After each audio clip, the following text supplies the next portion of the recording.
Welcome to my garden voice. இந்த நாள் அனைவருக்கும் இனிய நாளாகட்டும். இந்த வீடியோவில் பட்டன் ரோஸ் வளர்ப்பு பற்றி தான் நம்ம பார்க்க போகிறோம். நான் ஒரு 4 வருஷத்துக்கு முன்னாடியிலேருந்து பட்டன் ரோஸ் நிறைய கலெக்ட் பண்ணி அநேகமாக எல்லா கலர்ஸும் கலெக்ட் பண்ணி அதை வளர்த்து வந்தேன். ஆனால் ஒரு 3 வருஷம்தான் எனக்கு நல்லா பூத்துச்சு. 4வது வருஷம் கொஞ்சம் கொஞ்சம் பூத்து அப்படியே அந்த செடி பட்டு போயிடுச்சு.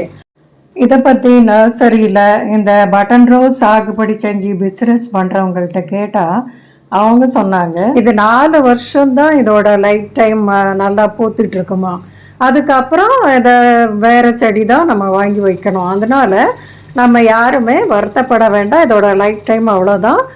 இதோட விலையும் மேக்ஸிமம் 100 ரூபா அந்த மாதிரி தான் இருக்கும். அதனால் நம்ம வாங்கி அவ்வளோ நாள் வளர்த்துட்டு அதுக்கப்புறமா வேறு செடி வாங்கி வளர்க்கலாம். இனி இதோட கம்ப்ளீட் கேர் என்ன? இவ்வளோ நிறைய பூக்கிறதுக்கு எனக்கு ஒரு செடியில் 22 பூ பூத்துருக்கு. இப்படி பூக்கிறதுக்கு நம்ம என்ன செய்யணும் அப்படிங்கிறத இந்த வீடியோவில் பார்க்கலாம். முதலாவது மண் கலவை. நான் இந்த செடியை ஒரு 10 இன்ச்சு பாட்டில் வச்சுருக்கேன். 8லேருந்து 10 இன்ச்சு பாட்டில் நம்ம வைக்கலாம். இதுக்கு மண் கலவையை பொறுத்த வரைக்கும் கண்டிப்பாக நம்ம தோட்டத்து மண்ணோட அதாவது அது ஒரு 60%னா ஒரு 20%ஆவது மணல் கலக்கணும். அப்போ தான் மண் இறுகி போகாமல் இருக்கும். மீதி 20%க்கு மாட்டு சாணம் பவுடர் ஃபார்மில் காஞ்ச மாட்டு சாண பொடி இப்போ நர்சரியிலலாம் கிடைக்குது. அதுதான் போட்டு நம்ம நடணும். ஃபஸ்ட்டு நடும்போது அதோட மண் கலவை இதுதான். ரெண்டாவது, அதாவது டைரக்ட் சன்லைட்டில் நம்ம வைக்கணும். எல்லா பூச்செடியும் அப்படி தான் நமக்கு தெரியும்.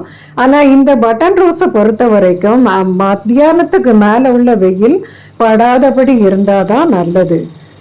காலையில் உள்ள வெயில் பட்டாலே போதும். மத்தியானத்துக்கு மேலே உள்ள வெயில் படாத இடத்துல நம்ம வச்சோம்னா இந்த பூ ஒரு முறை பூத்தது ஒரு வாரத்துக்கு மேலே அப்படியே காஞ்சி போகாமல் ஃப்ரெஷ்ஷாக இருக்கும். கலர் தான் கொஞ்சம் கொஞ்சம் ஃபஸ்ட்டு இருந்ததுக்கு கொஞ்சம் ஃபேட் ஆகிட்டு வருமே தவிர உதிர்ந்து போகாது. அதனால் டைரக்ட் சன்லைட்டில் நம்ம வைக்கணும். பூ காய்கிறதுக்கு மட்டும் இல்லை, நிறைய பூக்கிறதுக்கும் டைரக்ட் சன்லைட் தேவை. ஆனால் மார்னிங் லைட் நல்லது. முக்கியமாக சம்மரில் மார்னிங் லைட்டு மட்டுமே போதும். மூணாவதாக நம்ம கவனிக்க வேண்டியது தண்ணி அளவு. அதாவது வெயில் நாட்களில் மழைக்காலம் இல்லாமல் எல்லா வெயில் நாட்கள்லையும் டெய்லி தண்ணி ஊற்ற வேண்டியது வரும். அந்த மண்ணை நம்ம தொட்டு பார்த்தோன்னாலே தெரியும்.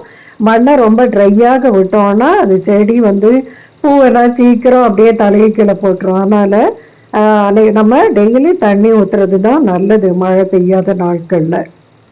4வதாக ஃபர்டிலைசர் உரம்.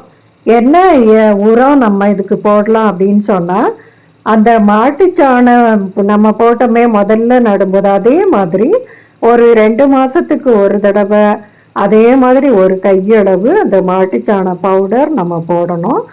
அதோடு சேர்ந்து அந்த வேர்கள்லாம் நல்லா வளர்ந்து நிறைய இந்த மாதிரி பிரான்ச்சஸ் அடிக்கணும்னு சொன்னால் நம்ம மாட்டு பிண்ணாக்கு, மாட்டுக்கெல்லாம் போடுவோமே பிண்ணாக்கு, அது 1 கிலோ வாங்கி வச்சுட்டு ஒரு 2 அல்லது 3 பீஸ் எடுத்து தண்ணியில் ஊற வச்சு மாதத்துக்கு ஒரு தடவை அதை ஊற்றி விடணும். அது அதுக்கு ஒரு நல்ல உரமாக இருக்கும்.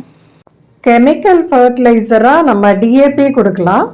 அது 6 மாதத்துக்கு ஒரு தடவை, அதாவது ஃபெப்ரவரியில் ஒரு தடவையும் ஆகஸ்டில் ஒரு தடவையும் ஒரு 10-15 குட்டி குட்டி பால்ஸாக தான் இருக்கும். அதை தண்ணியில் கரைச்சி ஊற்றலாம். இனி இந்த மாதிரி புஷ்ஷாக நிறைய பிரான்ச்சஸ் வரணும்னா முதல்ல நம்ம ஃபஸ்ட்டு சின்னதாக தான் இருக்கும். அது அந்த மொட்டு வர ஸ்டேஜில் அந்த மொட்டு வந்த உடனே அந்த இடத்த நம்ம கிள்ளி விட்டுறணும். மொட்டு வரும்போது தான், அது வரைக்கும் அது மெச்சூர் ஆகாமல் சின்ன பிளான்ட்டாக இருக்கும். மொட்டு வரும்போது அந்த பிரான்ச்சை நம்ம கிள்ளி விட்டுறணும் மொட்டோட. அப்படி அதுலேருந்து 2-3 பிரான்ச்சஸ் வரும்.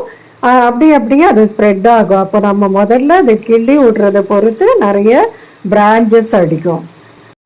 இனி பூச்சிக்கொல்லி பொறுத்த வரைக்கும் இதில் கண்டிப்பாக வெட்டுக்கிளியே இலையெல்லாம் அதாவது வெட்டி போட்டுரும். அதோட ஸ்பைடர் மைட்டு, ஒயிட் மீலி பக் எல்லாம் வரும். அதனால் 2 வாரத்துக்கு ஒரு தடவை நம்ம நீம் ஆயில் லிக்விட் சோப் கலந்து நல்லா ஸ்ப்ரே பண்ணி விட்டுட்டோம்னு சொன்னால் எந்த பாதிப்புமே இல்லாமல் நல்லபடியாக இது பூத்துட்டே இருக்கும். எப்போவுமே பூ இருக்கும். நீங்களும் இந்த மாதிரி பட்டன் ரோஸ் வாங்கி வளர்த்து பாருங்கள். இது ஒரு செடியில் எனக்கு இப்போ அதாவது செப்டம்பர் அக்டோபரில் இது கொஞ்சம் நிறையவே பூக்கும். ஒரே செடியில் 22 பூ இருக்குது. ரொம்ப அழகாக இருக்குது. நான் அதை ஹைலைட் பண்ணுறதுக்காக தான் சுற்றி அந்த டுவார்ஃப் ஆஸ்பராகஸை வச்சுருக்கேன். நடுவில் இது தூக்கி வச்சுருக்கேன், அது கொஞ்சம் இன்னும் ஹைலைட்டாக தெரியட்டும்னு சொல்லி. இந்த வீடியோ உங்களுக்கு பிடிச்சிருந்தா லைக் பண்ணுங்கள், கமெண்ட் பண்ணுங்கள், சப்ஸ்கிரைப் பண்ணுங்கள். தேங்க்ஸ் ஃபார் வாட்சிங்.